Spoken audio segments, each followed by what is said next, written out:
امریکہ کے معروف news channel Fox news کی ایک رپورٹ کے مطابق بھارت واشنگٹن کے ساتھ اپنے تعلقات بہتر بنانے کی کوششوں میں مصروف ہے، جبکہ پاکستان معرکہ حق میں شاندار کامیابی اور ایران امریکہ جنگ رکوانے میں مؤثر ثالثی کے باعث عالمی سطح پر اپنی سفارتی اہمیت منوا چکا ہے۔ رپورٹ میں کہا گیا ہے کہ G7 سربراہی اجلاس میں امریکی صدر ڈونالڈ ٹرمپ اور بھارتی وزیر اعظم نریندر مودی کی ملاقات رسمی مسافے تک محدود رہی اور دونوں رہنماؤں کی ملاقات بظاہر تو دوستانہ تھی، مگر اس کے تناظر میں کشیدگی نمایاں تھی۔ فاکس نیوز نے کہا ہے کہ بھارت کئی سال تک پاکستان کو دنیا میں تنہا کرنے کی کوششیں کرتا رہا، جبکہ پاکستان خطے اور عالمی سطح پر اب ایک اہم ترین ملک بن کر ابھرا ہے۔ ادھر بھارتی صحافی سریندر ساگر کا کہنا ہے کہ بھارتی تجزیہ کاروں کے مطابق دنیا اب امن کے لیے بھارت کے بجائے پاکستان کی طرف دیکھ رہی ہے، جبکہ معروف بھارتی تجزیہ کار آنند رنگاناتھن نے بھارتی سفارتکاری کی ناکامی کو تسلیم کرتے ہوئے کہا ہے کہ بھارت کوشش کر رہا ہے کہ اپنا کھویا ہوا مقام حاصل کرے، تاہم اس کے لیے اسے اپنی ماندانہ پالیسی ترک کرنا پڑے گی۔ فاکس نیوز کی رپورٹ اور بھارتی تجزیہ کاروں کی رائے اس حقیقت کی تصدیق ہے کہ بھارت مودی راج میں اپنی خارجہ پالیسی کے ناکام ترین دور سے گزر رہا ہے۔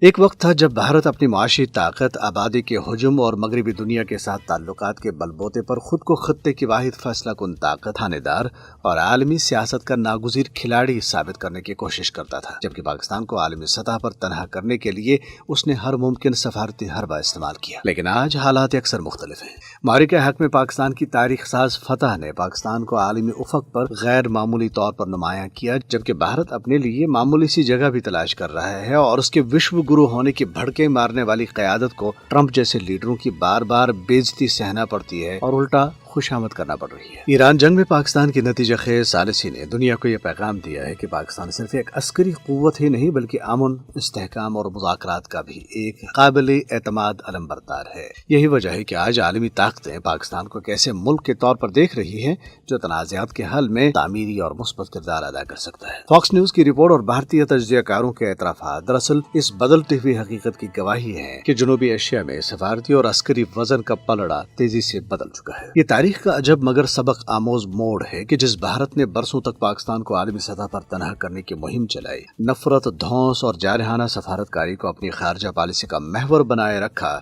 آج خود گر جانے اور سفارتی تنہائی کے سائے محسوس کر رہا ہے۔ آج خود بھارتی دانشور اور تجزیہ کار اس حقیقت کو تسلیم کر رہے ہیں کہ پاکستان نیٹ اسٹیبلائزر اور نیٹ سیکیورٹی پرووائڈر یعنی امن و استحکام کی علامت بن گیا ہے۔ یہ دراصل مودی حکومت کی جارحانہ اور ماندانہ پالیسیوں کے خلاف فرد جرم ہے۔ یہ یقیناً پاکستانی قوم کے لیے لمحہ فخر بھی ہے کہ آج دنیا یہ تسلیم کرنے پر مجبور ہے کہ جنوبی ایشیا میں امن، استحکام اور تعمیری سفارتکاری کا حقیقی مرکز پاکستان ہے۔ اگر یہی قومی یکجہتی، حکمت اور عزم برقرار رہا تو پاکستان نہ صرف خطے بلکہ عالمی سیاست میں بھی ایک باوقار اور بااثر قوت کے طور پر مزید مضبوط مقام حاصل کرے گا، جبکہ تکبر اور جارحیت کی سیاست اپنے بوجھ تلے دبتی چلی جائے گی انشاءاللہ۔